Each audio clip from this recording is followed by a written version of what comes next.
Dari sini kita tahu bahwa angan-angan dan ajal itu sesuatu yang berbeda. Karena yang namanya angan-angan itu bisa terjadi, bisa tidak. Ada orang yang bercita-cita ingin jadi dokter, bisa jadi dokter, bisa juga gagal jadi dokter. Ada orang ingin jadi tentara, ya bisa juga jadi tentara, bisa juga gagal. Ada orang ingin menjadi pedagang sukses, ya bisa sukses, bisa juga tidak. Namanya angan-angan. Angan-angan itu hanya sekedar angan-angan saja, bisa tercapai, bisa tidak. Tapi kalau ajal itu bukan angan-angan. Ajal itu sesuatu yang pasti terjadi.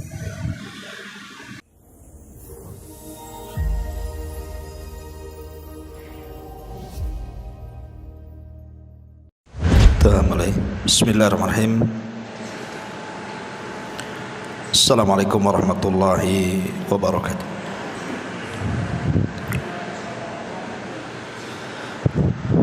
Alhamdulillah, salatu wassalamu ala rasulillah wa ala alihi wa sahbihi wa mawalah wa la hawla wa la quwata illa billahi wa ba'du. Alhamdulillah, di pagi hari ini kita bisa duduk kembali untuk thalabul ilmi. Dan sebelumnya saya minta maaf karena beberapa minggu ke belakang ini memang banyak acara. Kemarin safar ke Jawa, pulang-pulang ngantar Umairah ke pesantren, terus datang pula tamu dari kampung, jadi berturut-turut hampir 3 mingguan, sehingga sering libur kajiannya.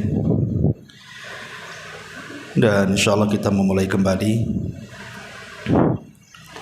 Kajian kita masih membahas kitab Arba'in Nawawi, dan kita masuk pada hadis ke-40. Kita baca hadisnya. An Ibni Umar radhiyallahu anhuma qala akhadha Rasulullah sallallahu alaihi wasallam bimankibi faqala kun fid dunya ka'annaka gharibun aw 'abiru sabilin.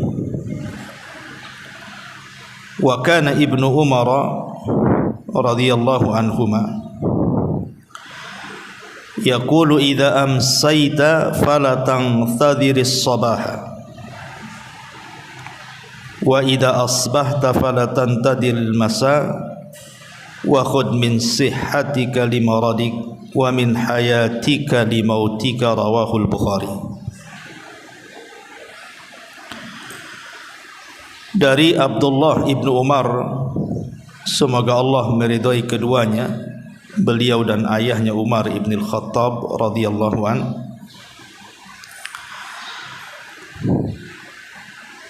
beliau berkata, Rasulullah sallallahu alaihi wasallam satu hari pernah memegang kedua pundakku seraya bersabda,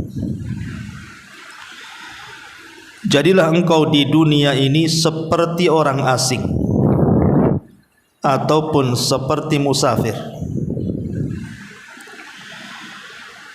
Kemudian Ibnu Umar radhiyallahu anhu berkata, jika engkau berada di sore hari, jangan menunda-nunda datangnya pagi hari, dan jika engkau di pagi hari, maka jangan menunda-nunda sampai datang sore hari. Pergunakanlah masa sehatmu sebelum sakitmu, dan masa hidupmu sebelum kematian. Hadis ini dikeluarkan oleh Imam Al-Bukhari dalam sahihnya. Baik. Ma'asyiral muslimat yang dimuliakan Allah Subhanahu wa taala. Hadis ini disebutkan oleh para ulama sebagai hadis pemutus dari segala angan-angan. Maksudnya angan-angan dunia, dan seseorang diingatkan dengan dekatnya kematiannya. Dalam sebuah hadis dari Abdullah ibn Mas'ud radhiyallahu anhu, khattan Nabi sallallahu alaihi wasallam khattan murabba'an.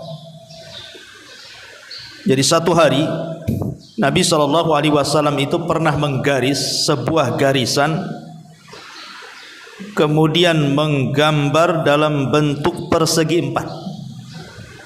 Rasul pernah menggaris sebuah garisan, kemudian menggambar dalam bentuk persegi empat.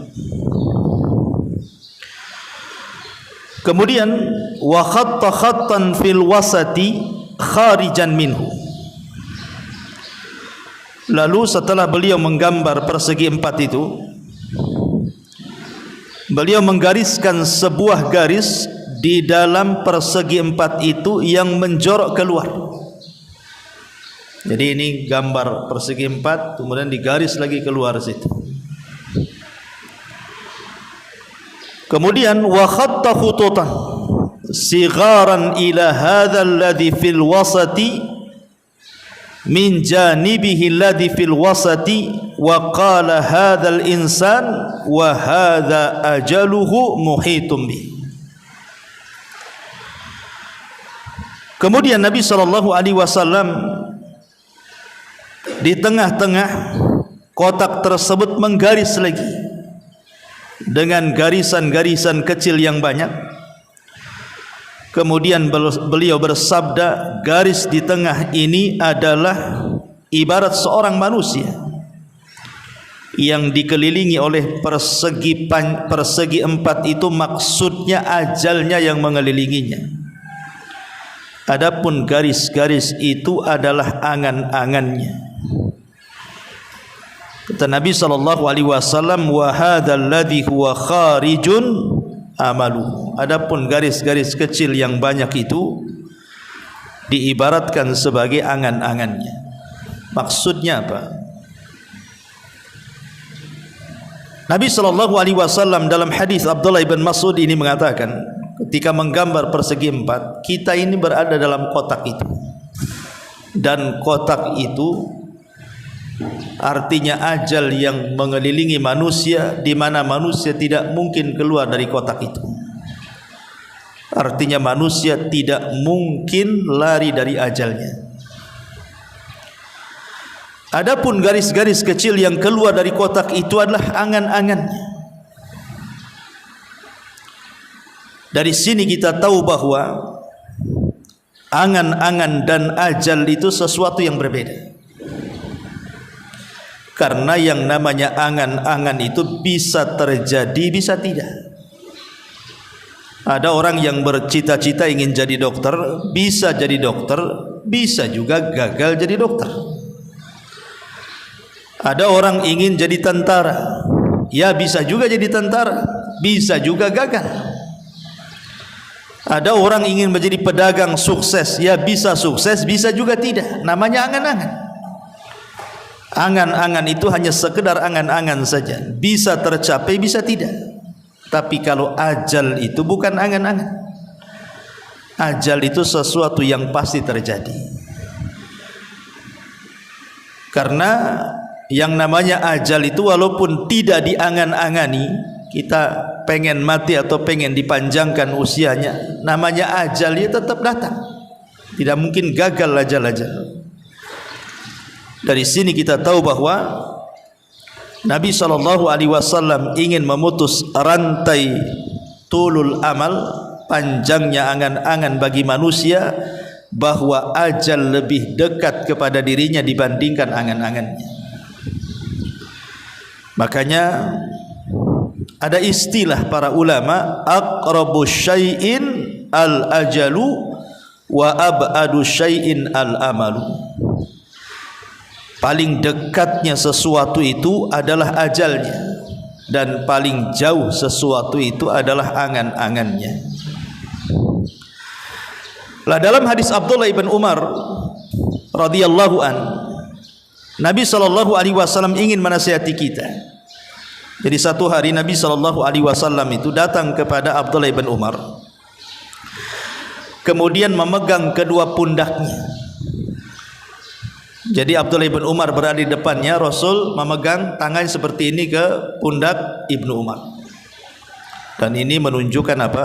Kasih sayang Rasul kepada murid-muridnya, kasih sayang seorang guru kepada murid-muridnya. Dilihat dari kedekatan Rasul meletakkan kedua tangan di pundak dan bahu Ibnu Umar.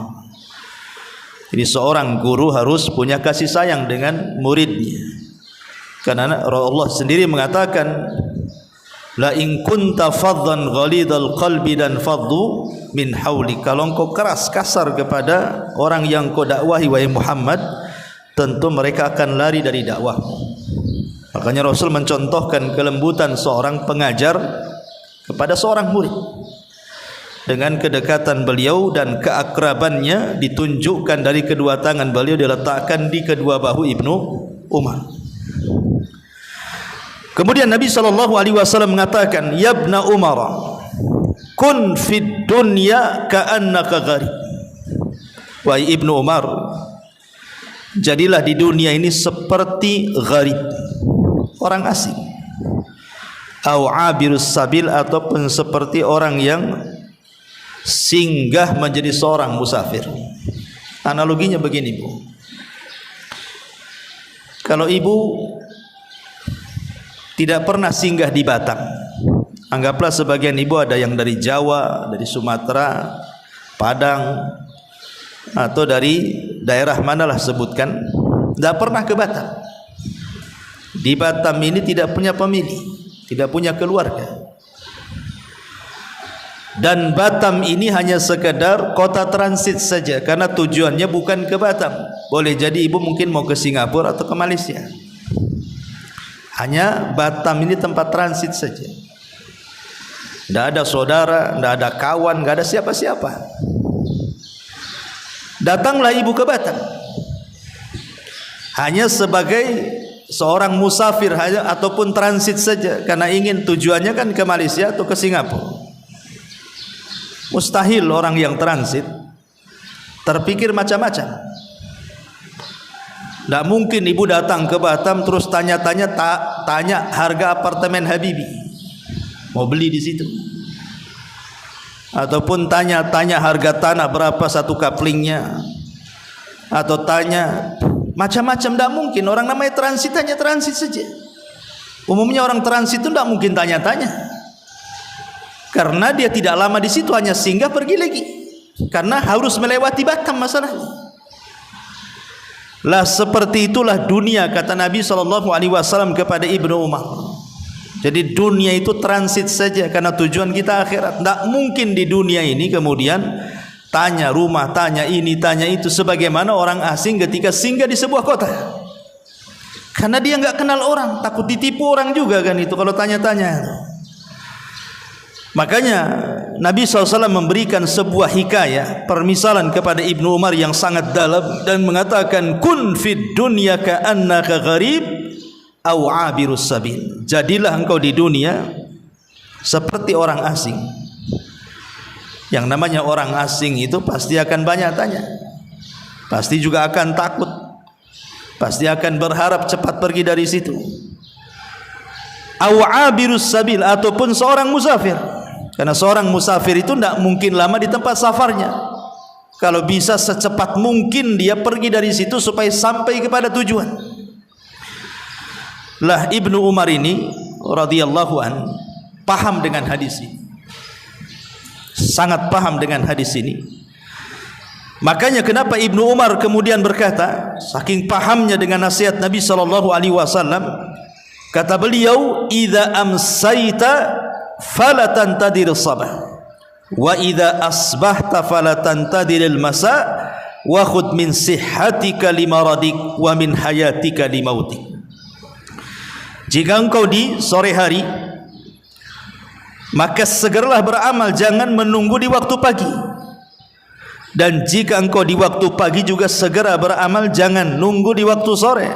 Ambillah di waktu sehatmu sebelum sakitmu, dan di waktu hidupmu sebelum kematian.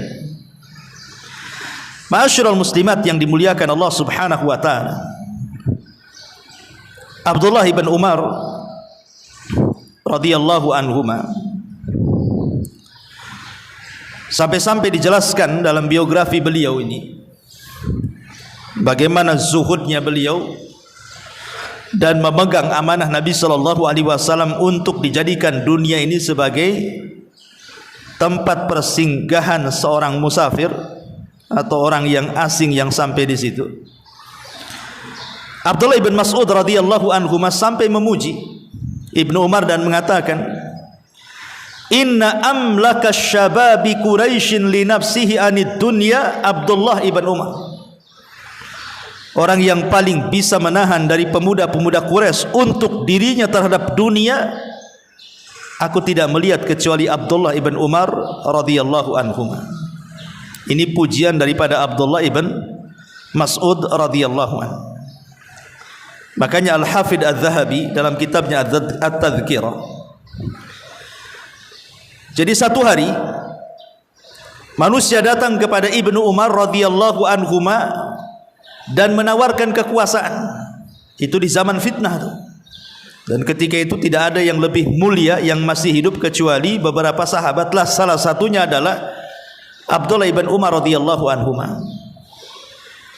Jadi orang-orang ini datang kepada Ibnu Umar dan mengatakan, "Anta sayyidun nasi wa ibnu sayyidihim." Ibnu Umar, engkau ini pemimpin sekarang dan engkau putra pemimpin, karena dia putra Umar bin Khattab.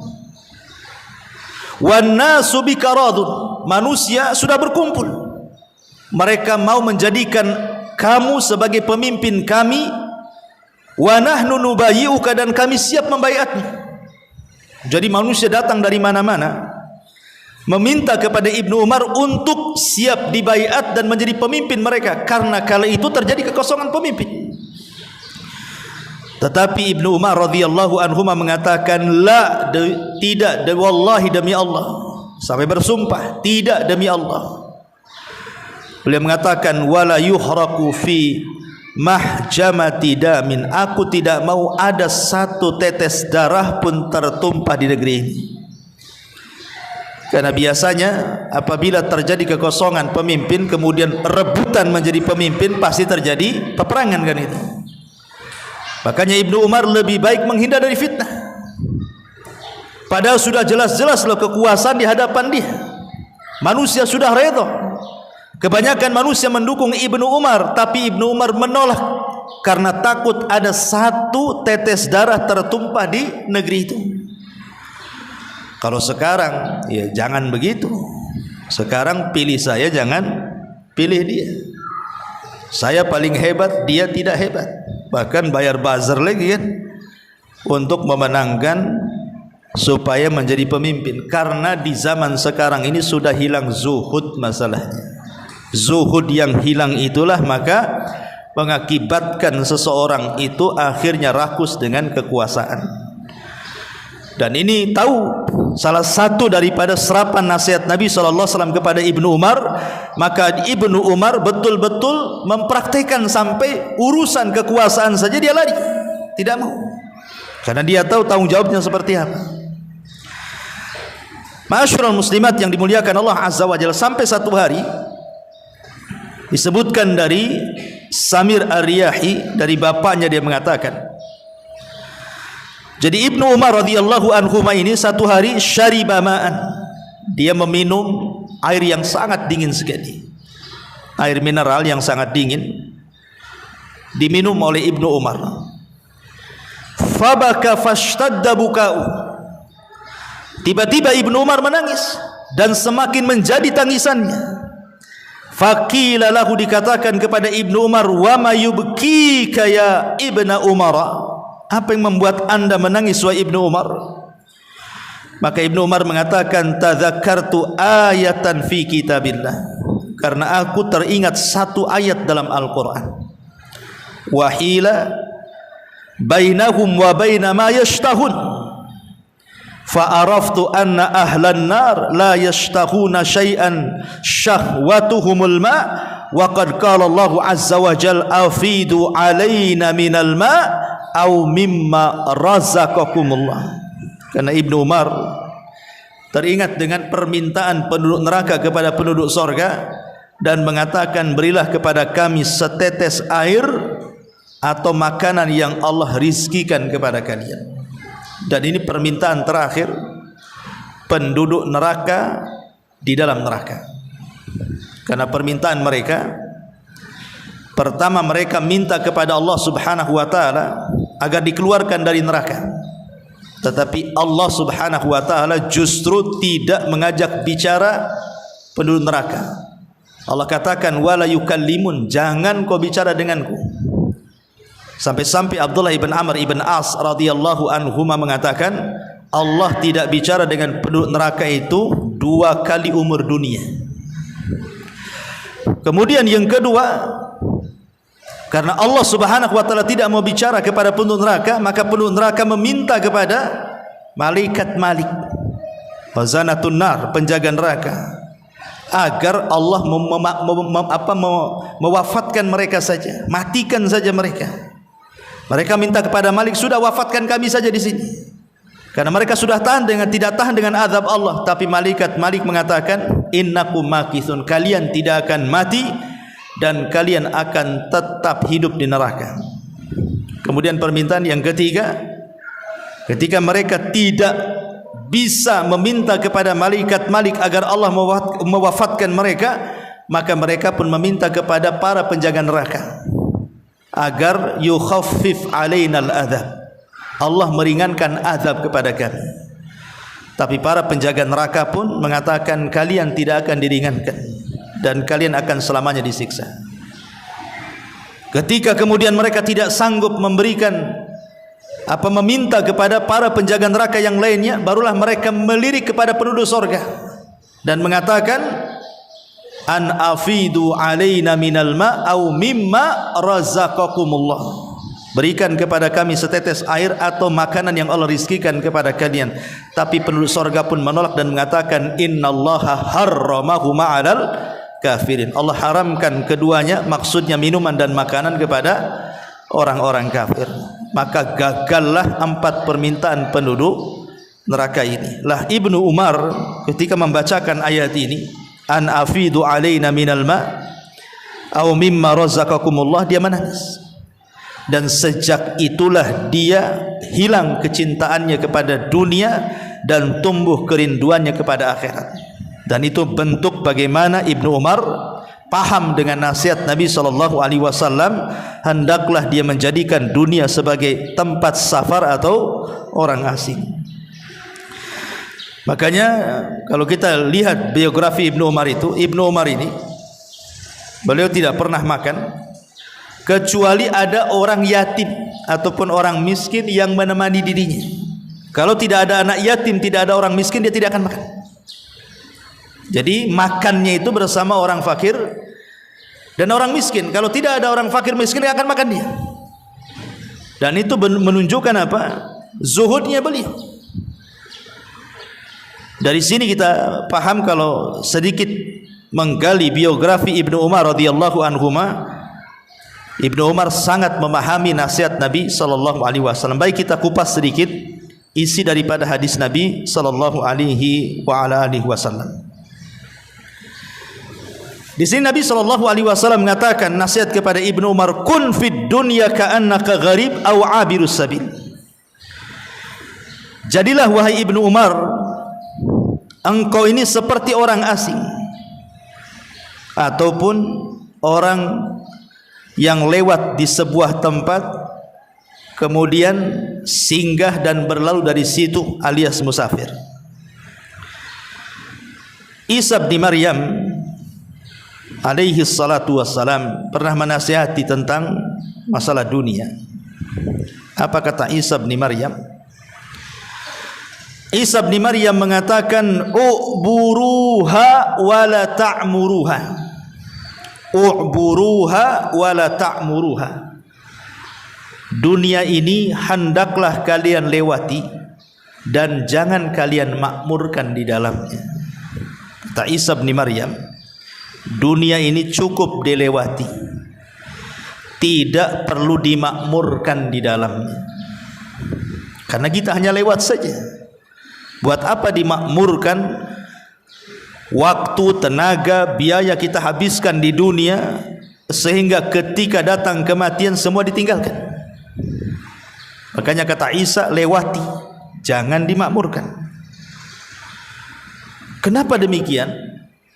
Al-Imam Ibnul Qayyim rahimahullahu ta'ala mengatakan, muhibbud dunya la yanfaku min thalathin. Pecinta dunia ini tidak lepas dari 3 perkara. Orang kalau cinta dunia pasti tidak lepas dari 3 perkara, kata Ibnu Al-Qayyim rahimahullahu ta'ala. Apa itu? Hammun lazimun wa ta'abun daimun wa khasratun la yanqadi. Yang pertama, kegelisahan yang terus menerus. Yang kedua, kecapean dan keletihan yang tidak berujung, dan penyesalan yang tidak pernah berhenti.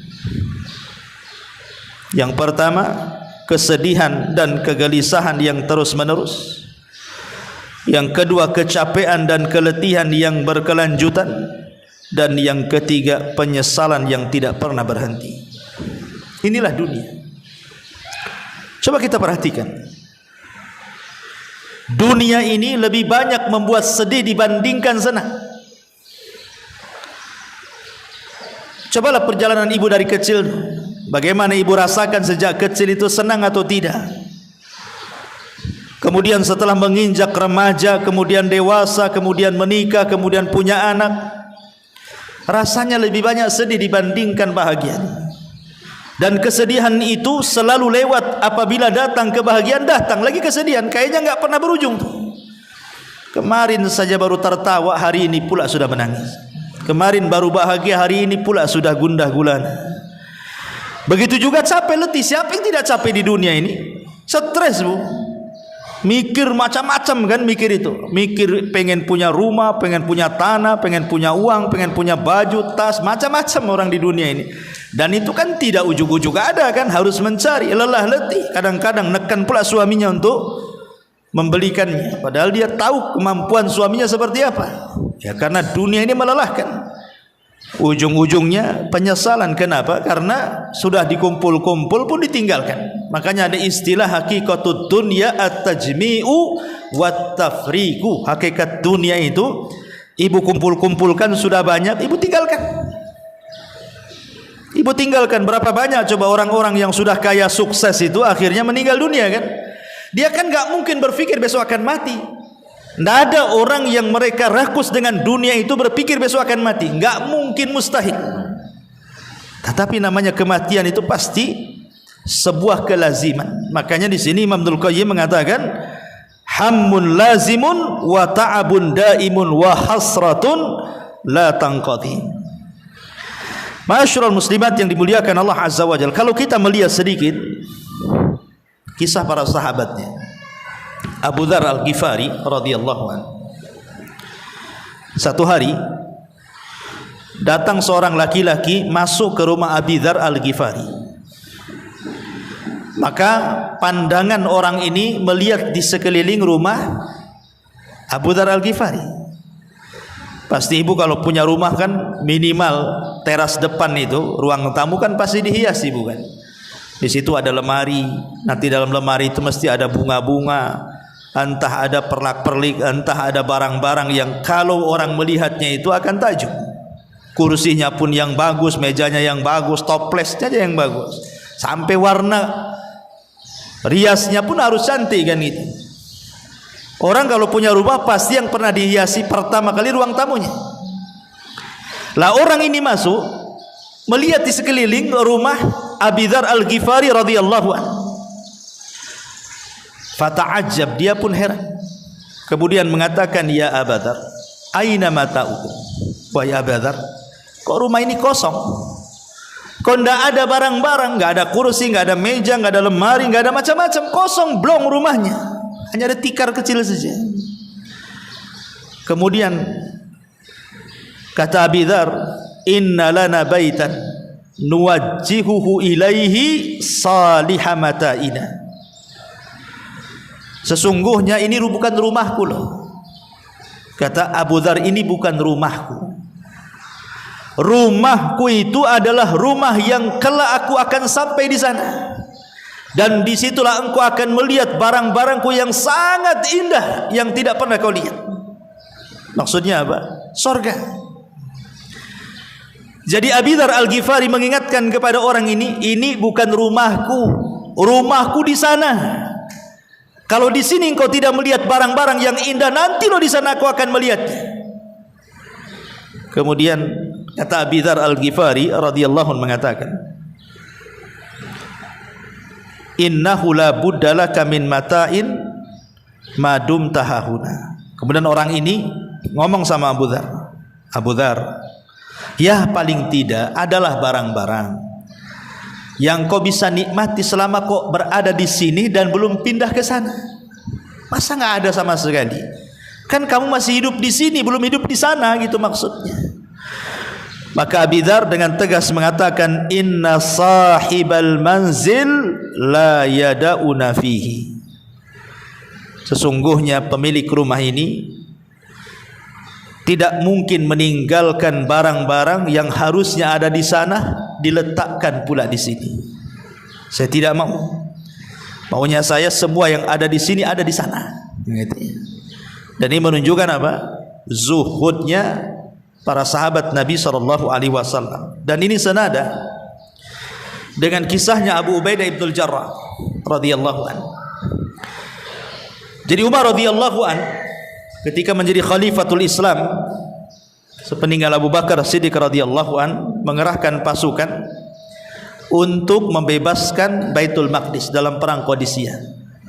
Lah ketika itu pemimpin perang adalah Abu Ubaidah ibnul Jarrah menggantikan Khalid ibn Walid. Jadi ketika Baitul Maqdis ini sudah dikuasai kaum muslimin dan kunci Baitul Maqdis siap diserahkan kepada Amirul Mukminin Umar bin Khattab, Abu Ubaidah menyurati Umar agar datang dari Madinah ke Syam untuk mengambil kunci Baitul Maqdis. Karena syaratnya yang mengambil kunci itu adalah Umar, pemimpin kaum muslimin. Berangkat Umar dari Madinah menuju Syam. Sebelum kemudian Umar tertuju kepada Baitul Maqdis, dia ingin melihat kondisi rumahnya Abu Ubaidah, tenda perangnya itu. Jenderal perangnya itu hidupnya seperti apa? Jadi Umar ibn Khattab radhiyallahu an kemudian singgah di tenda Abu Ubaidah ibnul Jarrah, satu di antara 10 sahabat yang dijanjikan masuk surga itu. Kemudian setelah Umar masuk, beliau melihat di sekitar tenda, di dalam tenda itu kok tidak ada barang-barang, kok kosong itu tenda itu, padahal dia jenderal perang. Oh, kalau sekarang jenderal, kita lihatlah mantan jenderal itu, bisnisnya di mana-mana, rumahnya di tengah kota, besar luar biasa. Itu mantan jenderal zaman sekarang kan gitu. Ini masih menjabat. Abu Ubaidah ibnul Jarrah ini masih menjabat, belum pensiun, belum purnawirawan. Jadi Umar ini melihat di sekitarnya, falam yara syai'an, dia tidak melihat sesuatu, satu barang pun tidak ada di tenda itu. Jadi Umar mengatakan, aina mata'uk, mana barang-barangmu? La ara illa labidan wa suhfatan ila akhir. Aku tidak melihat kecuali hanya benda-benda yang tidak ada harganya. Hanya mungkin piring untuk makan, gelas untuk minum gitu. Kemudian Umar bin Khattab radhiyallahu mengatakan, anta amir, engkau ini pemimpin, ya minimalnya adalah barang-barang mewah. Namanya perang itu kan ada harta rampasan perang kan itu. Apalagi yang diserbu ini bukan negara miskin, yang diserbu ini negara Kisra, negara kaya adidaya, otomatis kan kekayaannya banyak itu. Kalau menang dapat harta ghanimah itu kan macam-macam, emasnya, peraknya, ya kasur empuknya, ya barang-barang mewahnya, barang-barang megahnya, kan mesti dapat lah kan, tidak mungkin tidak. Kok tidak ada di tenda itu barang-barang berharga sedikit pun. Jadi Umar mengatakan, wa anta amir, kau ini pemimpin. Kemudian Umar bin Khattab radhiyallahu an meminta kepada anak buahnya, kepada para prajurit, datangkan makanan yang biasa dimakan pemimpin kalian. Maksudnya Abu Ubaidah bin Jarrah. Apakah okelah di tendanya tidak ada barang-barang yang berharga, boleh jadi mungkin makanannya spesial. Ya, mungkin makanannya spesial yang luar biasa gitu. Kalau di zaman sekarang ya makanan-makanan mahal lah gitu. Rupanya ketika didatangkan makanan itu adalah makanan yang biasa dimakan para prajurit. Jadi nggak ada bedanya, prajurit makan itu, dia juga makan itu. Nggak ada bedanya antara jenderal dan pasukannya.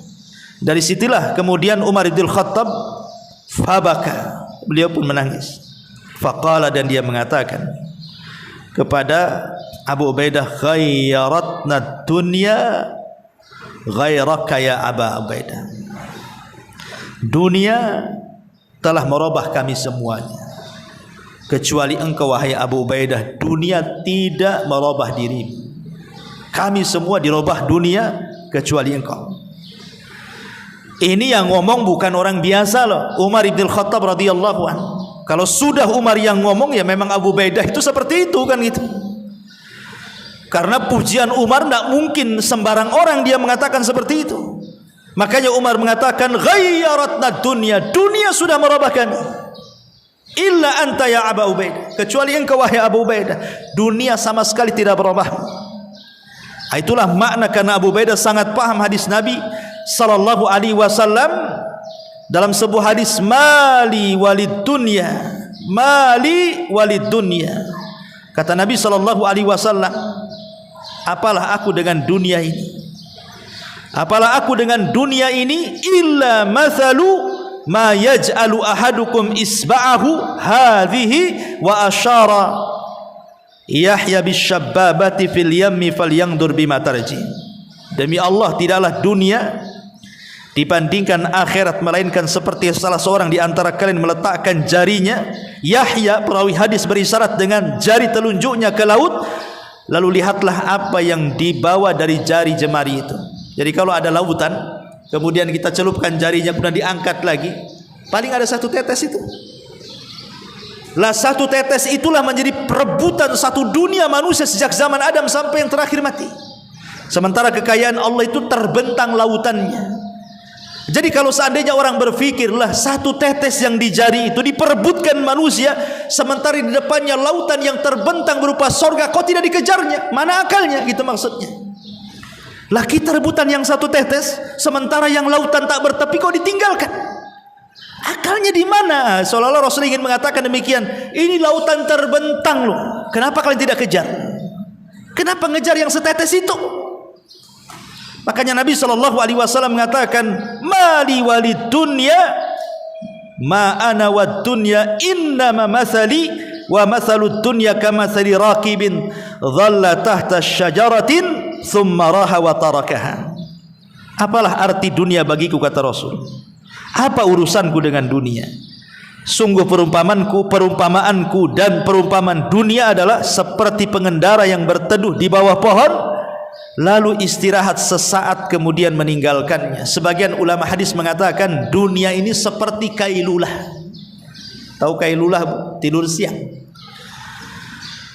Jadi seolah-olah Rasul ingin mengatakan, kita ini lagi safar, capek, ada pohon di situ, kemudian kita duduk di situ hanya kailulah, tidur sesaat, tidur siang, kemudian setelah bangun kemudian kita pergi lagi. Itulah dunia, seperti singgah di bawah pohon, hanya sekedar tidur kemudian pergi.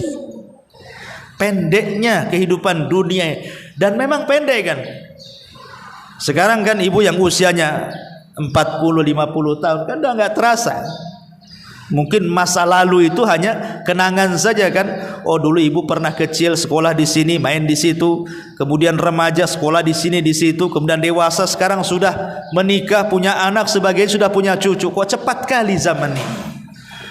Seolah-olah tahu-tahu saja ya, tahu-tahu kecil, remaja, dewasa, tahu-tahu ngaca sudah beroban semuanya. Ya itulah dunia, nggak terasa. Bahkan kalau waktu zaman dulu itu kayaknya lama sekali. Saya masih ingat tuh kalau dulu itu siang dari pagi sampai sore itu kan lama kali. Tapi sekarang kan dari pagi ke sore itu cepat sekali rasanya. Tahu-tahu zuhur, asar, maghrib. Ini kayak kajian saja. Baru tadi kita ngaji udah 9.42 sekarang. Terasa duduk kayak gini. Ya. Nah ini menunjukkan bahwa dunia ini hanya sesaat. Bahkan ada seorang sahabat, Salman Al-Farisi radhiyallahu anhu. Ma'ruf kisah Salman Al-Farisi, seorang sahabat yang keliling dari satu negara ke negara berikutnya hanya mencari hidayah.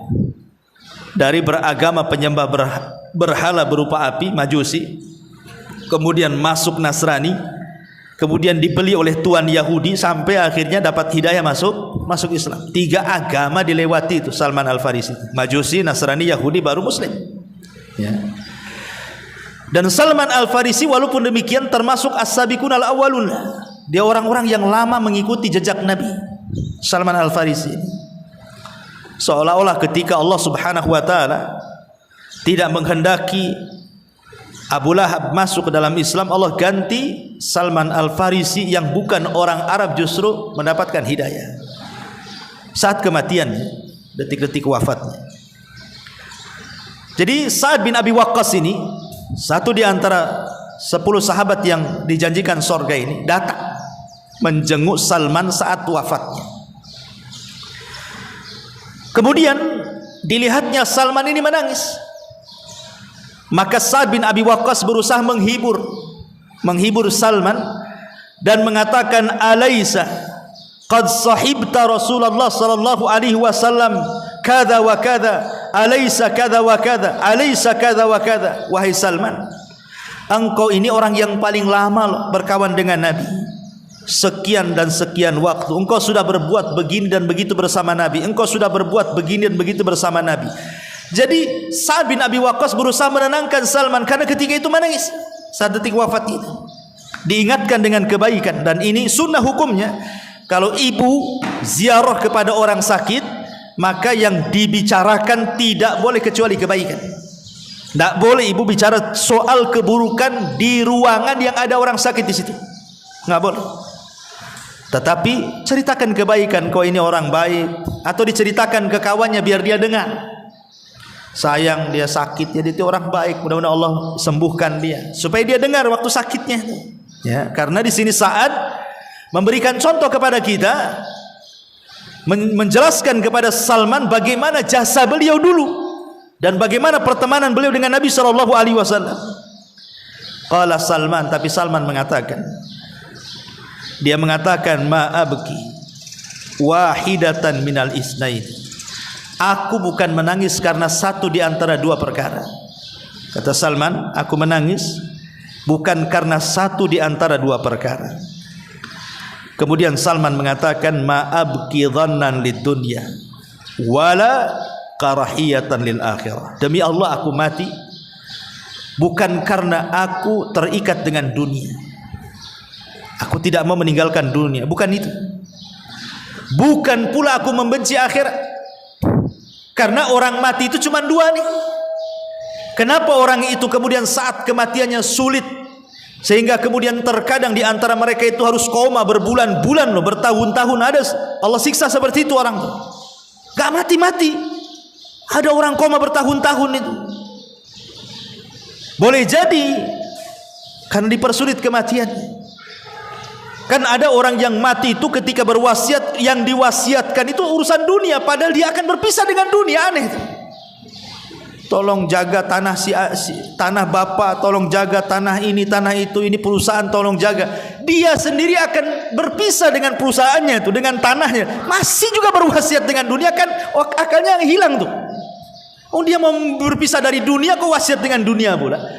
Kecuali kalau wasiatnya kebaikan, tolong nah ini sepertiganya wasiatkan, kasihlah untuk masjid, kasihlah untuk anak yatim, jelaskan gitu ya. Tapi ada sebagian orang tidak berpikir ke situ, sehingga terjadilah karahiyata lil mauti, benci kematian dan benci akhirat. Kata Salman, aku menangis bukan karena takut meninggalkan dunia atau benci dengan akhirat, walakin kata Salman, akan tetapi Walakin Rasulullah sallallahu alaihi wasallam ahida alayya ahdan. Dulu Rasul pernah berjanji kepadaku dan aku pernah berjanji kepadanya. Aku khawatir janji yang pernah aku berikan atau Rasul SAW janjikan kepadaku, aku tidak bisa menepatinya. Kemudian dia mengatakan, fama arani illa qad ta'addaitu, dan aku tidak pernah melihat pada diriku kecuali aku sudah melampaui janji itu. Aku belum bisa menepati janji yang dijanjikan Rasul kepadaku. Lah saat ini mendengar Salman mengatakan seperti itu, heran. Jangan-jangan Rasul juga pernah janji kepada dia dan dia belum melaksanakannya.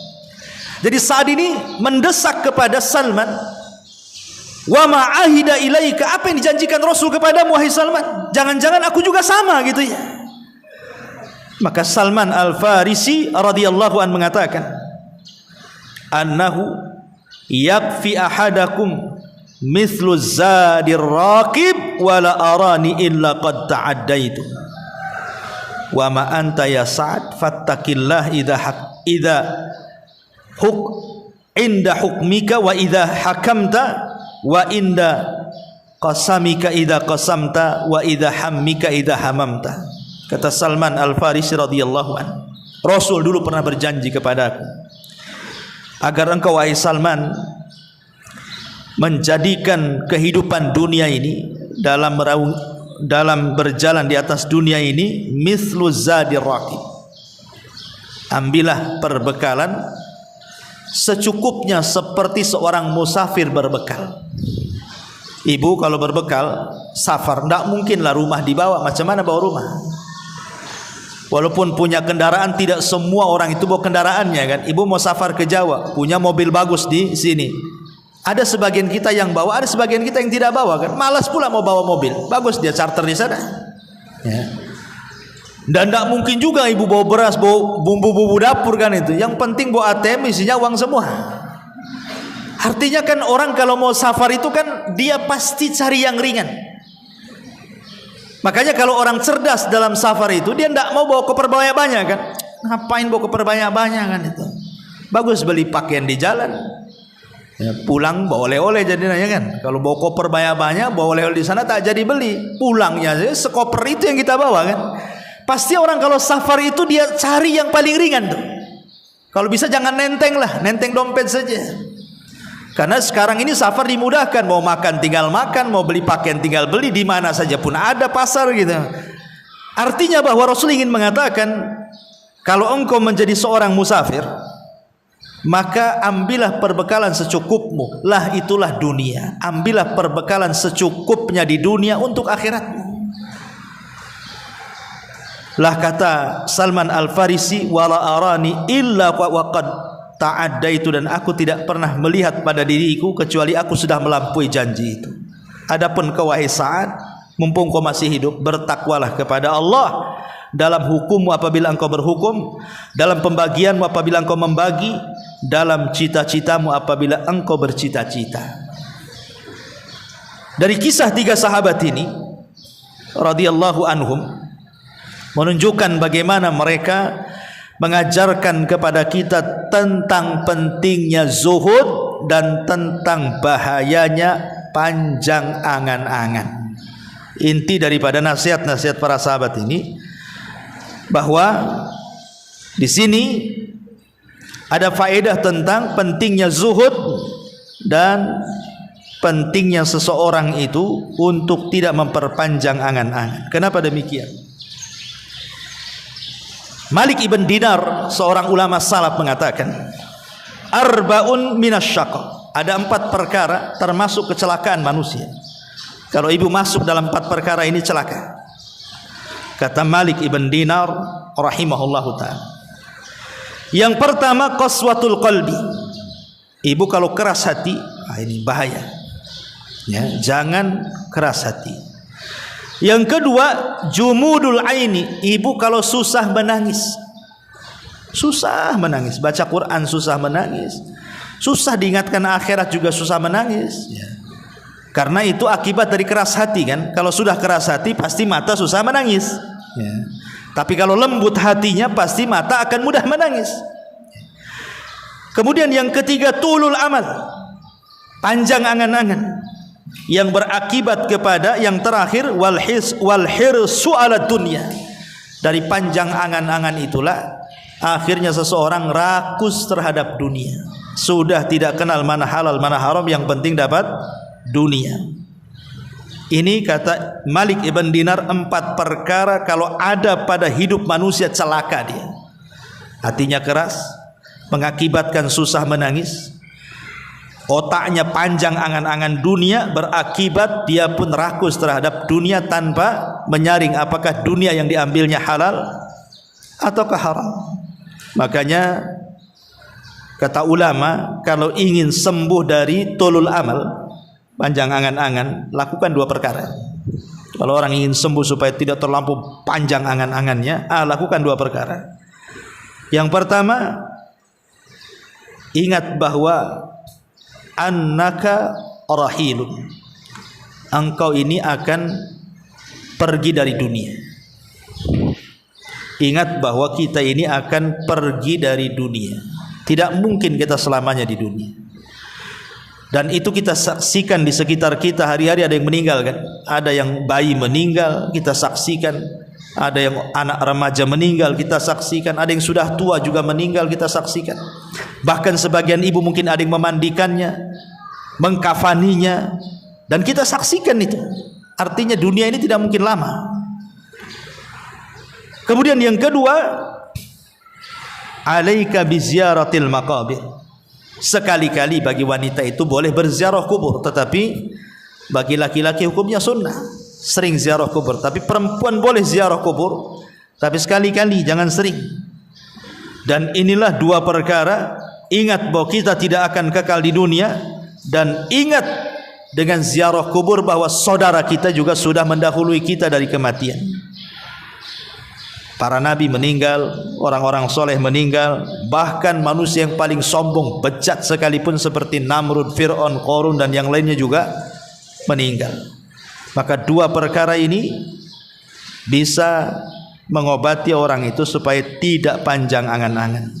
Kenapa mengingat kematian? Karena orang yang panjang angan-angan itu karena sudah tidak ingat kematian. Makanya sering saya contohkan, Bu, ada orang sudah tua, usianya mungkin sudah 60, 70 tahun, sudah kaya dia sebenarnya, perusahaannya banyak, rumahnya bagus, kendaraannya ada, rekeningnya gendut. Seandainya dia tidak kerja, loh, duduk saja itu, sampai mati tidak akan habis tuh kekayaannya. Harusnya orang-orang yang sudah dekat dengan kematian itu kan fokus tuh ke masjid, baca Quran, zikir. Dia tahu dia akan meninggal. Tapi kenyataannya orang yang justru ketika sudah tua ingat kematian itu lebih sedikit ketika dibandingkan dia masa muda. Karena makin sibuk dunianya, buat cabang sana, cabang sini, makin sombongnya nampak gitu kan. Lah ini kan karena tidak mengingat kematian tadi. Sudah tua tapi tidak ingat kematian, disiksa dengan dunianya. Lah sebab yang kedua, karena dia tidak pernah ziarah kubur. Coba kalau dia sering ziarah kubur, nampak gitu ya, bahwa tetangganya dikubur di sini, tetangga depan dikubur di situ, kawan sekolahnya dia dikubur di sini. Mungkin dia berpikir bahwa, oh kemarin saudara saya, kemarin kawan saya. Boleh jadi sekarang atau besok atau lusa mungkin saya. Lah makanya 2 perkara ini kata para ulama termasuk ilaj tulil amal, obat dari panjangnya angan-angan. Ma'asyiral muslimat yang dimuliakan Allah Subhanahu wa taala. Di zaman dulu Nabi Nuh alaihi salatu wassalam, kita tahu Nabi Nuh itu salah satu nabi yang panjang umurnya kan. Ada yang mengatakan 1500, ada yang mengatakan 1400, ada yang mengatakan 1782, macam-macam. Intinya di atas 1000 lah umurnya Nabi Nuh alaihi salatu wassalam. Jadi Nuh ini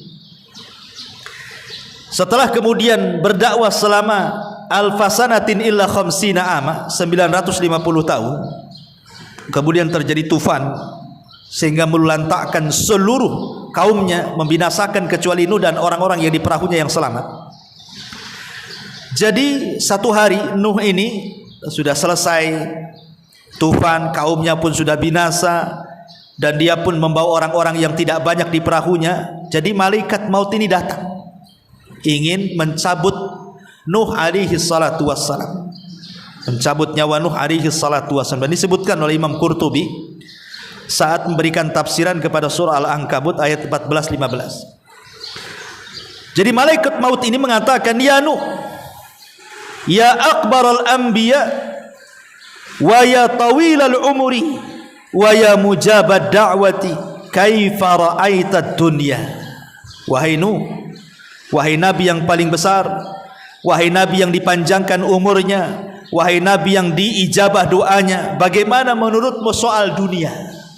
Jadi malaikat maut bertanya kepada Nuh alaihi salatu wassalam, kaifa ra'aita dunya, bagaimana menurutmu soal dunia? Maka Nabi Nuh alaihi salatu wassalam mengatakan, mithla rajulin bunya lahu baitun lahu baban fadakhala min wahidin wa kharaja min al-akhar. Nuh mengatakan, dunia ini permisalan ibu ini dibangunkan satu rumah, kemudian dibuatkan dua pintu, pintu depan dan pintu belakang. Kata Nuh, dunia ini seperti rumah. Engkau masuk dari situ, kau keluar dari situ. Ya, Nuh alaihi salatu wassalam mengatakan, dunia ini seperti rumah. Ibu punya rumah, ada dua pintu, pintu depan dan pintu belakang. Seolah-olah ibu masuk dari pintu depan, kemudian keluar dari pintu belakang. Ah, itulah dunia. Rumah ini tidak akan dibawanya, ditinggalkan begitu saja. Seolah-olah keluar masuk saja, masuk keluar saja. Hanya singgah sebentar, masuk rumah, duduk, kemudian keluar lagi. Lah itulah dunia, kata Nuh alaihi salatu wassalam. Dalam riwayat, dakhala min ahadihima wa jalasa hunayatan thumma kharaja min babil akhar. Engkau masuk ke dalam rumah, kemudian berduduk sejenak. Hunayah itu sejenak duduk, kemudian keluar lagi. Makanya kenapa di dalam Al-Quran itu illa asyiyatan awduhaha. Nanti di akhirat orang itu ditanya soal jam mereka hidup di dunia, mereka mengatakan seolah-olah di dunia ini hanya asyiyah awduhaha, hanya sesaat saja di waktu duha, kemudian pergi. Itulah dunia, kata Allah. Tapi ma'asyiral muslimat yang dimuliakan Allah Azza wa Jalla, inilah di antara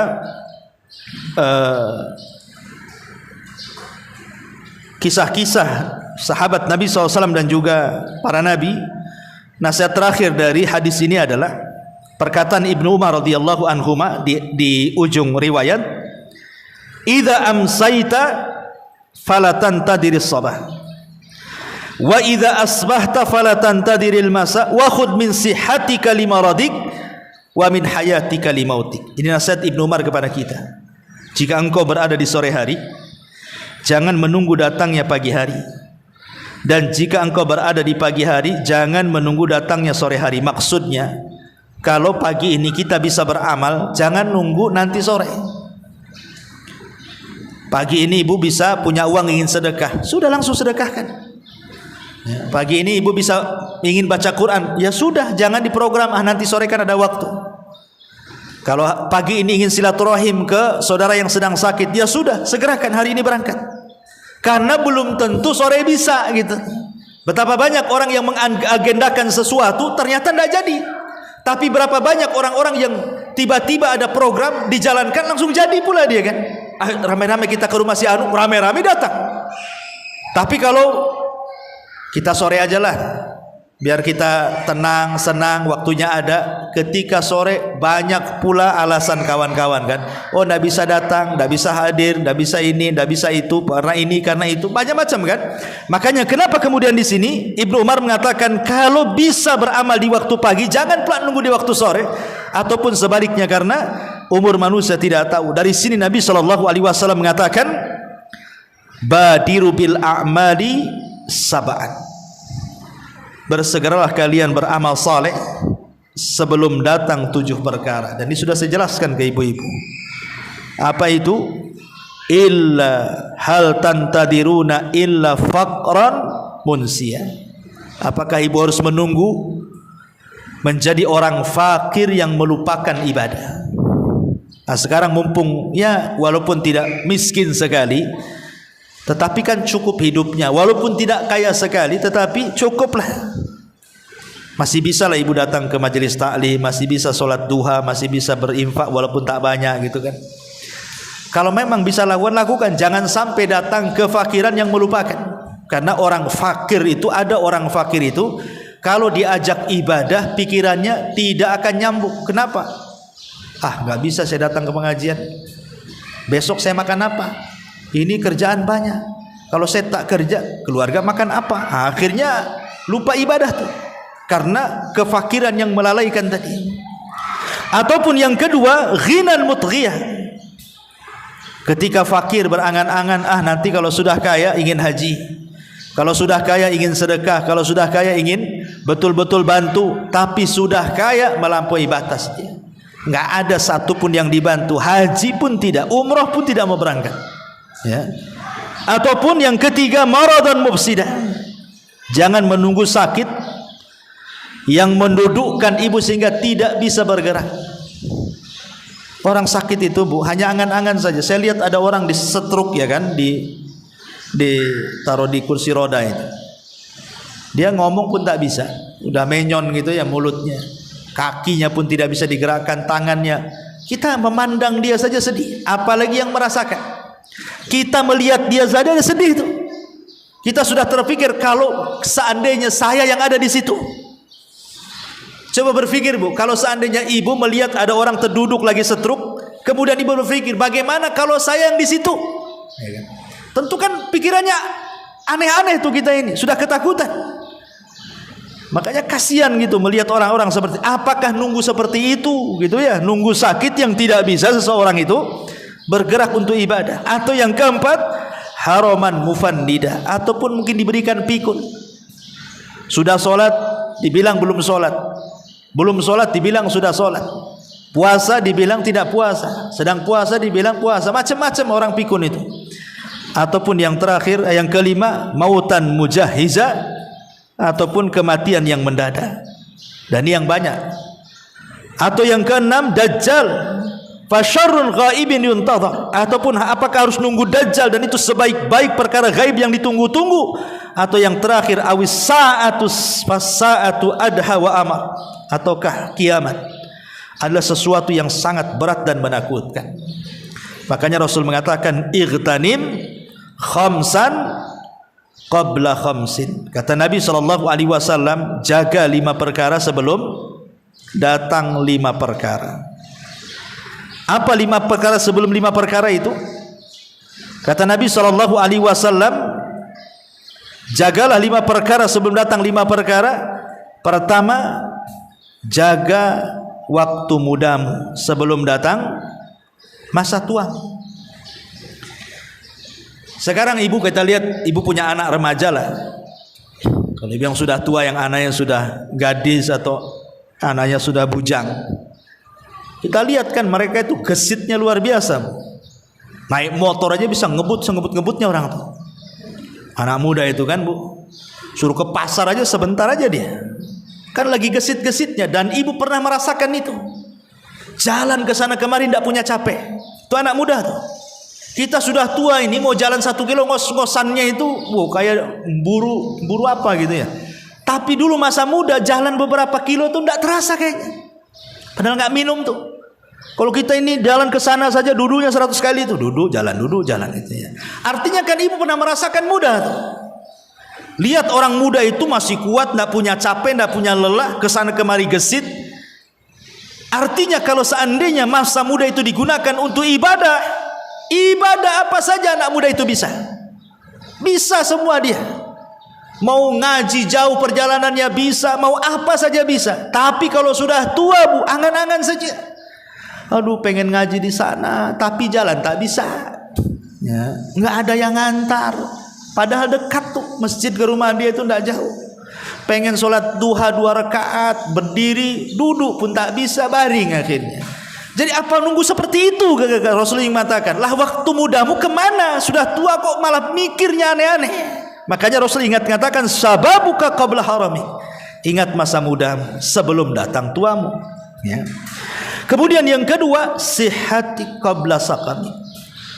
Sihhataka qabla saqamika. Ingat masa sehatmu. Lihat orang sehat itu semua dimakan kan bu. Orang sehat cuma dimakan.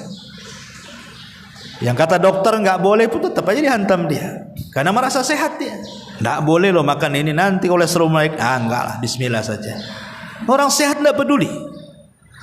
Tapi kalau sudah sakit, baru terasa nih. Dikasih makanan enak depan dia, jangan, nggak boleh dekat-dekat ini. Nggak boleh kata dokter nih. Ini kalau saya mati 3 hari mati nih katanya. Ini kalau saya makan ini habislah saya. Macam-macam kan orang. Kalau orang sudah sakit ini baru terpikir tuh. Nyesel saya makan ini, coba saya nggak makan ini, saya begini nggak begini gitu ya.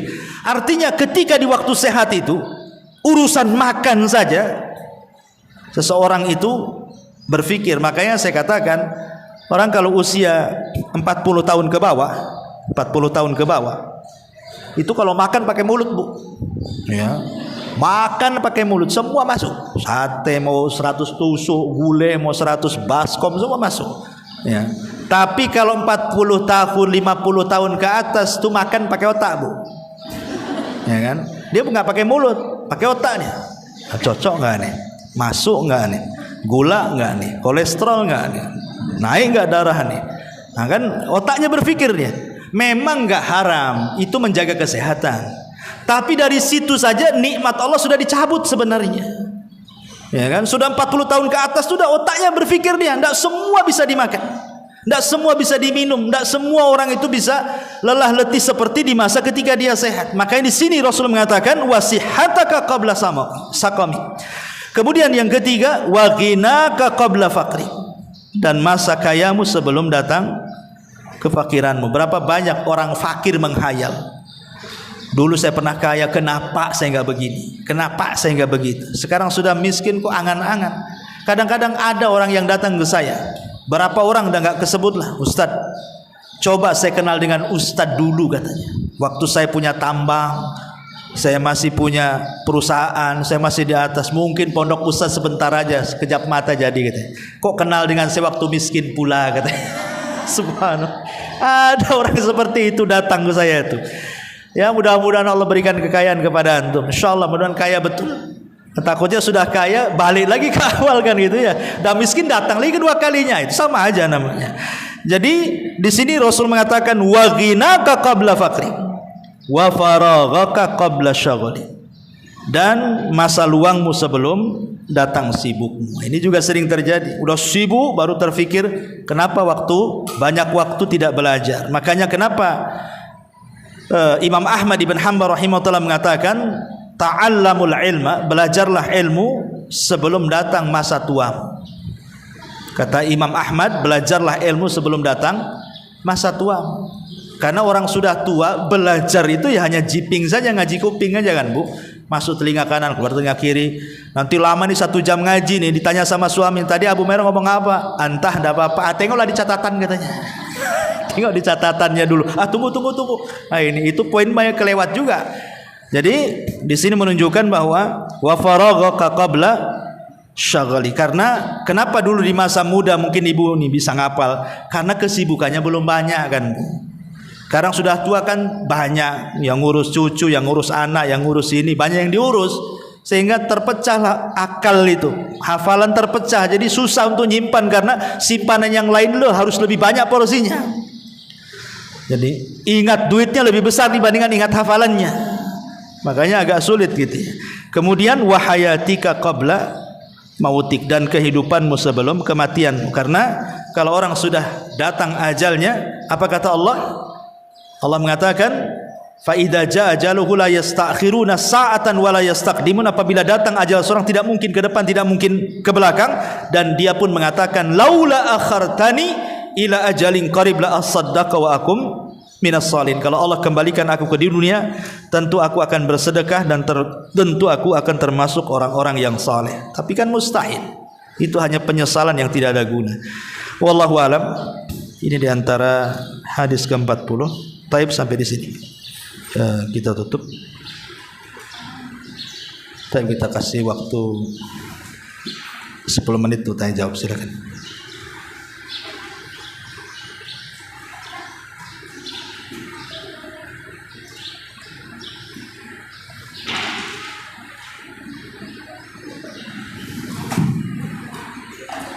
Bismillah. Assalamualaikum Ustaz. Waalaikumsalam. Alhamdulillah, sudah beberapa kali kajian kita tidak bisa melupakan ada yang dakwah kajiannya Ustaz untuk kita semuanya. Yang anak tanyakan ya Ustaz, di pembahasan di awal tadi ada perkataan yang Ustaz sampaikan, sesungguhnya manusia itu banyak mengalami kesedihan daripada kesenangan, dari masa kecil ke umur sebaya dan masa tua. Itu maksudnya yang Anda tanyakan secara umum atau orang-orang yang tertentu yang dibuat Allah yang mereka merasakan kesedihan itu Ustaz? Atau ada sebagian orang memang dia kehidupannya kurang tapi hatinya happy dan bahagia saja? Itu Ustaz. Ya, alhamdulillah. Allah mengatakan laqad khalaqnal insana fi kabad. Sungguh kami ciptakan manusia itu dalam kondisi kabad, keluh kesah. Manusia itu akan banyak mengeluh dan akan banyak terus meminta keluh kesahnya kepada Allah Azza wa Jalla ataupun kepada manusia. Kalau kita lihat kehidupan Nabi, Nabi itu jelas-jelas manusia yang paling mulia, tapi dia tidak pernah hidup di istana megah. Tidak pernah Nabi hidup di istana megah seperti Raja Kisra, Raja Kaisar, Romawi dan Persia. Kemudian sepanjang hidupnya ditekan. Mana ada hidup Nabi senang? Ditekan. Dikatakan gila, penyahir, tukang tenun, pemecah belah, macam-macam. Sahabatnya dibunuh. Kan kepikiran juga tuh sahabatnya dibunuh. Diintimidasi. Kemudian diusir hijrah pula ke Madinah. Sampai di Madinah perang lagi, 27 kali perang Rasul itu. Kemudian juga belum lagi musuhnya ganti pula orang Yahudi dan orang-orang Nasrani, datang pula orang-orang munafik. Macam-macam pula tuduhannya kepada Nabi. Ketika Islam sudah betul-betul di atas kejayaan, Rasul tinggal menikmati saat detik-detik wafatnya. Datang malaikat, kemudian meminta dua pilihan. Apakah engkau wahai Muhammad akan hidup selamanya di dunia dan Allah akan berikan kenikmatan sebagai balasan akan dakwahmu selama ini sampai kau menjadi seorang yang sukses, ataukah engkau meninggal dan mengikuti teman-temanmu di Rafiqil A'la? Apa kata Rasul? Ila Rafiqil A'la. Aku memilih untuk bersama teman-temanku di Rafiqil A'la. Kehidupan Nabi saja kita sudah luar biasa. Ya, anak-anaknya meninggal dunia. Semua meninggal dunia Rasul itu. Kecuali satu Fatimah. Itu pun 6 bulan setelah meninggal baru menyusul. Kemudian setelah hijrah ke Madinah, apa kata Aisyah? Selama kami hijrah dari Mekah ke Madinah, kami tidak pernah merasakan makanan yang lezat. Bahkan pernah terjadi datang bulan, 2 bulan, 3 bulan, dapur kami tidak ada yang mengepul satupun asap, mana tidak ada makanan di rumah Nabi. Bahkan Nabi SAW pernah diikat gitu ya perutnya dengan 2 batu karena saking laparnya. Jadi kalau kehidupan Nabi SAW saja dari awal sampai akhir, maksud saya itu tidak senang, bukan berarti tidak senang itu konotasinya jelek, tidak. Tidak senang itu konotasinya tidak mesti tidak jelek, karena tidak senang itu boleh jadi karena dia menanti kesenangan nanti. Untuk berlelah letih di dunia itu untuk kesenangan yang akan datang. Gitu maksudnya ya. Jadi tidak semua tidak senang itu dikonotasi buruk, tidak. Ada yang tidak senang Allah uji itu karena mengangkat derajat, ataupun menghapus kesalahan dia, ataupun menegur dia karena dosa-dosa yang pernah dia lakukan, atau menjadi tabungan kelak di akhirat setelah kematian. Wallahu a'lam. Tapi manusia memang tidak akan senang hidupnya. Dan itu sebuah kepastian karena dunia sendiri adalah darul bala. Memang tempat manusia itu akan diuji Allah. Tidak ada satu manusia yang tidak diuji. Para nabi aja diuji. Tapi kan Allah itu maha mengetahui ujian yang berat ditujukan kepada siapa, ujian yang ringan ditujukan kepada siapa. Karena dilihat daripada iman seseorang kan. Kalau imannya kuat ujiannya berat tuh. Kalau imannya cetek ya ujiannya pun kecil. Karena Allah tidak mungkin membebani manusia di luar kemampuannya. Tapi kalau manusia dari kecil sampai sekarang, sampai ibu masih hidup sekarang atau sangat akan datang, ujian itu nggak akan lepas, Bu. Nampak loh ibu kawannya senyum-senyum di pengajian karena nggak ada beban. Iya, nampak di depan mata. Kalau dia pulang mungkin stresnya lebih stres daripada ibu tuh. Cuman dia malu mau ngomong tuh. Ada orang yang seperti itu. Tapi ada orang yang mulutnya ember, Bu. Ada masalah sedikit kesenggol apa aja cerita dia. Ya, dia nggak tahan kecuali ceritakan tuh. Ada orang yang nggak tahan seperti, ada orang yang sabar, betul-betul sabar, dia nggak mau cerita sama orang.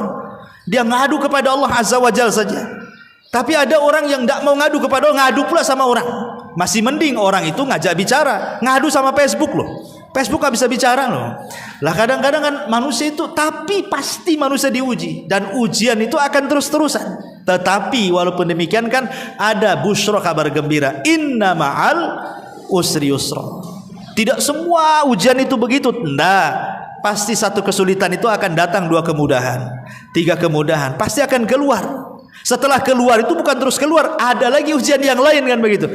Ya, bahasanya nelayan handal itu tidak mungkinlah dia bisa menjadi nelayan hebat kecuali dia harus menghadapi ombak yang besar. Makin ditempa ombak, makin handal dia nelayan itu. Artinya orang itu kalau banyak ujian, kalau dia lewat ujian yang kecil, ujian itu udah saya lewati itu, ya itu gampang, itu nggak terlalu stres. Tapi kalau orang nggak pernah kena ujian stres. Ya, jangan lagi soal ujian habis ludes hartanya ya. Kadang-kadang hartanya masih ada. Ya. Tetapi banyak orang-orang yang gara-gara hartanya diambil sedikit oleh Allah itu udah kayak kiamat besar, Bu. Banyak orang-orang yang seperti itu. Nah, artinya bahwa ujian itu ya sebuah kepastian. Ada yang konotasinya memang baik, Allah dalam rangka mengangkat derajat. Ada yang konotasinya tidak baik, sengaja Allah menegur supaya berhenti dari maksiat. Nah, itu saja sih. Wallahu a'lam.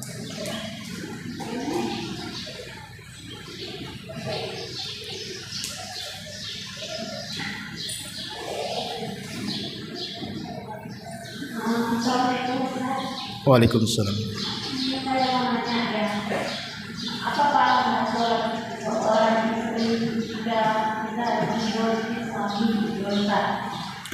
Gimana? Dizolimi suami itu, ketika bertahan dalam rumah tangga itu karena anak. Apa hukumnya seorang suami menzolimi istri? Iya. Iya.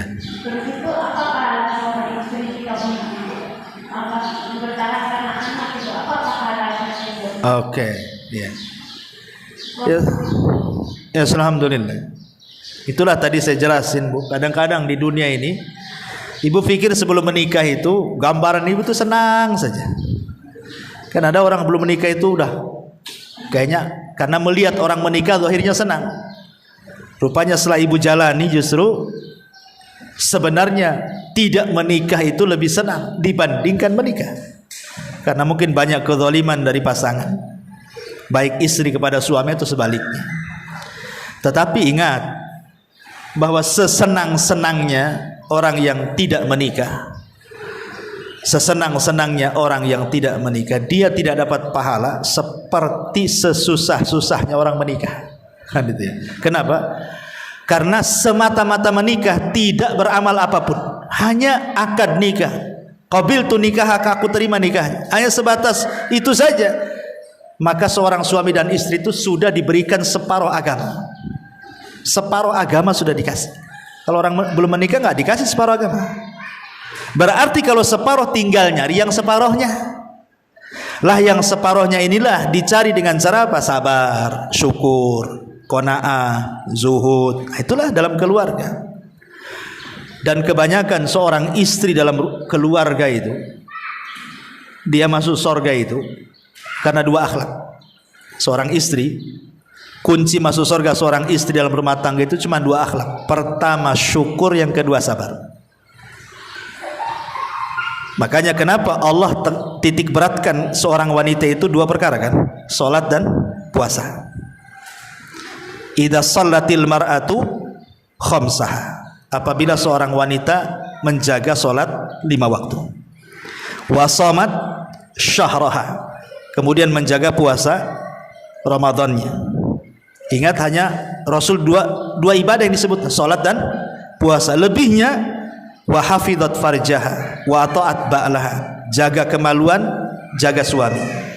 Tapi ketika Allah menyebutkan 2 ibadah, Allah sebutkan 2 saja. Jaga salat 5 waktu, jaga puasa Ramadan. Apa hikmah di balik 2 ibadah ini? Salat itu melahirkan syukur, dan puasa itu melahirkan sabar.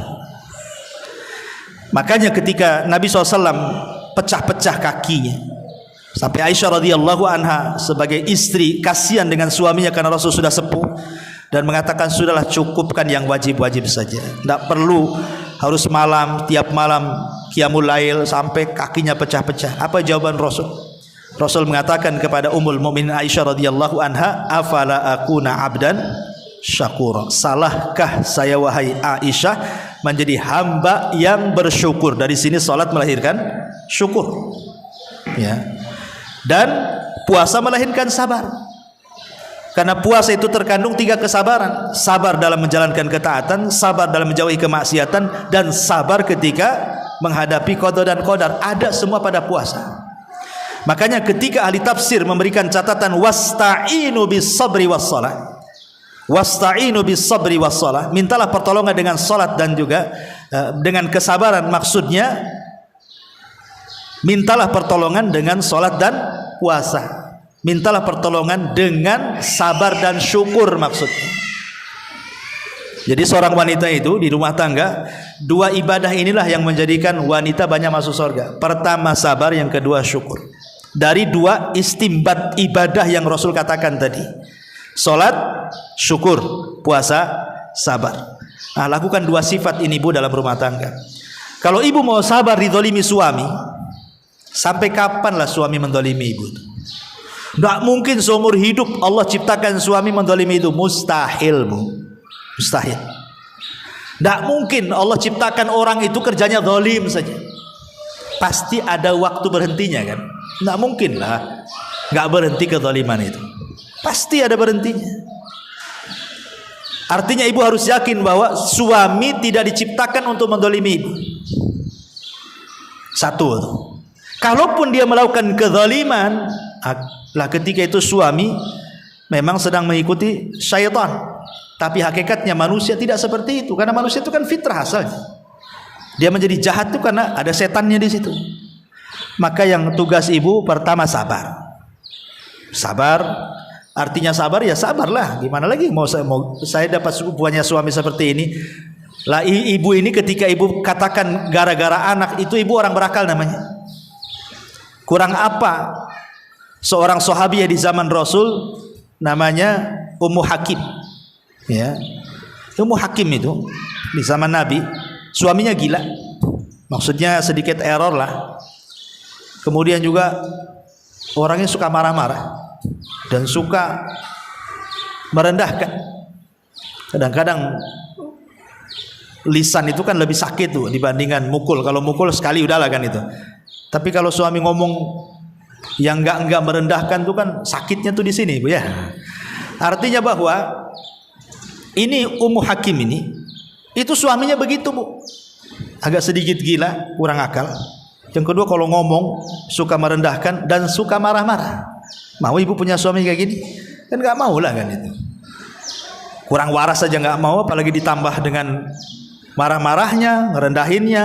Seandainya setengah gila saja nggak mau ibu tuh punya suami. Ini udah setengah gila orangnya, bang marah-marah, tapi dia sabar. Ketika suaminya ngomong sama dia, anti kadhahri ummi, engkau seperti punggung ibuku, nangis dia. Karena kalimat itu dalam jahiliyah talak artinya. Datang kepada Rasulullah supaya didamaikan, tapi Rasul mengatakan bisa itu kalimat talak tuh. Kenapa Ummu Hakim kemudian ngomong seperti itu kepada Rasul? Sampai turun surah Mujadilah itu khusus untuk dia, satu surat itu. Karena dia memandang anak-anaknya.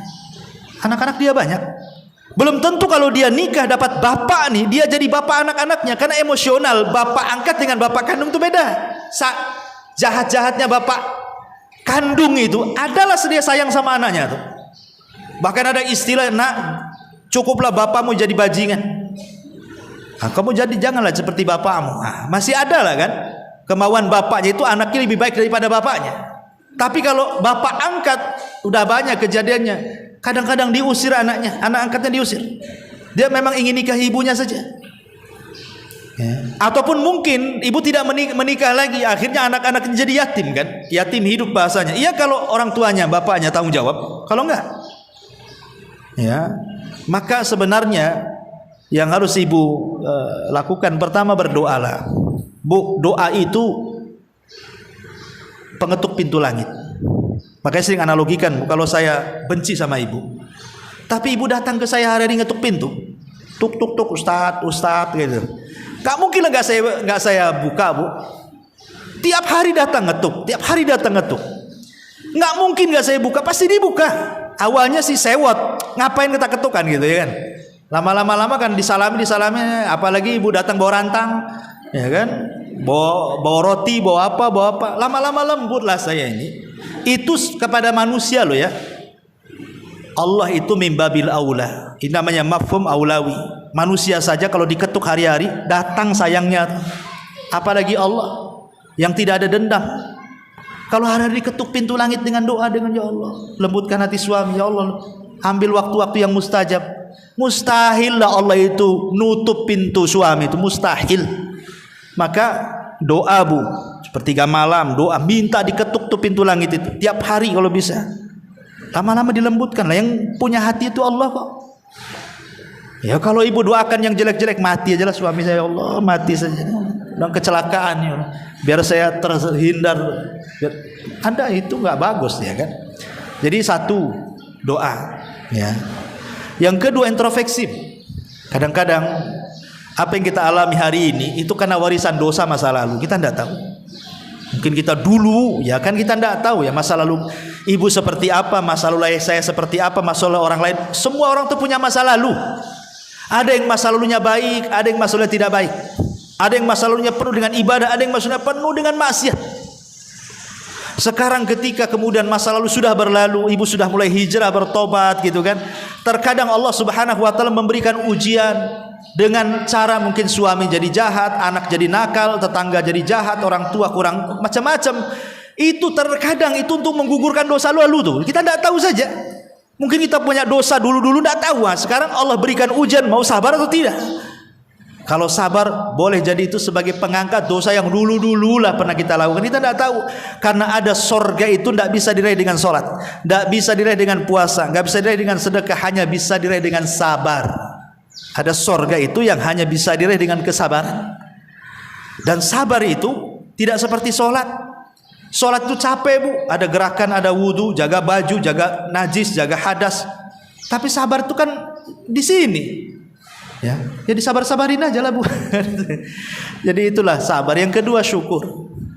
Ibu jangan memandang keburukan suami 100%, tapi lihat kebaikannya. Kalau ibu merasa suami jelek terus, ibu sudah nggak hidup di bumi itu. Mungkin sudah dibunuh sama suami. Tapi ibu masih hidup, punya anak pula, masih makan juga di situ, masih satu atap dengan suami.